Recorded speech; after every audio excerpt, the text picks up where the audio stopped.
నక్షత్రం వారికి జన్మతార, భరణి, కుంభ, పూర్వాషాఢ నక్షత్రం వారికి పరమమిత్రతార, కృతిక, ఉత్తర, ఉత్తరాషాఢ నక్షత్రం వారికి మిత్రతార, ఈ రోజు రోహిణి, హస్త, శ్రవణ నక్షత్రం వారికి నైదన తార, ఇక మృగశిర, చిత్త, ధనిష్ట నక్షత్రం వారికి సాధక తార, ఈ రోజు ఆరిద్ర, స్వాతి, శతభిష నక్షత్రం వారికి ప్రత్యక్ తార, పునర్వసు, విశాఖ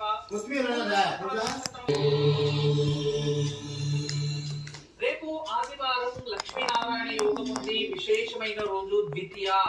రేపు ఉదయాన్నే లక్ష్మీనారాయణులకి తులసి అర్చన చేసి వాళ్ళ ముందు నెయ్యి దీపం వెలిగిస్తే భార్యాభర్తల మధ్య సఖ్యత వస్తుంది. అంతేకాదు రేపు వివాహం లేని వారు బెల్లంపై నెయ్యి దీపం వెలిగించి ఆ దీపాలు కొండెక్కిన తర్వాత ఆ బెల్లాన్ని గోవుకి తినబడితే లేని వారికి వివాహం ఏర్పడుతుంది. గురుజీ మరిన్ని విశేషాలు తెలియజేసే కార్యక్రమంలో మనం విరామం తీసుకున్నాం. ఓంకారం ఇస్తున్నారు.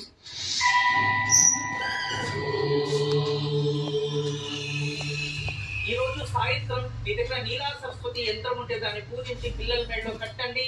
లేదా సరస్వతీ దేవికి తెల్లటి పుష్పాలతో అర్చించి పూజించి నెయ్యి దీపం వెలిగించి సరస్వతి మంత్రాన్ని ధ్యానం చేయడం, జపించడం వలన పిల్లల ఎడ్యుకేషన్ అభివృద్ధి చెందుతుంది. పిల్లలకి ఎటువంటి చెడు ఆలోచన లేకుండా సరస్వతీ దేవి జ్ఞానమాత వాళ్ళని కాపాడుతుంది. పిల్లల ఎడ్యుకేషన్ కోసం ఈ పూజను మీరన్నా చేయండి, లేదా వాళ్ళ చేతిలో అయినా చేయించండి. పిల్లల చదువుల్లో ఆటంకాలు కలగకుండా ఉండేందుకు ఈ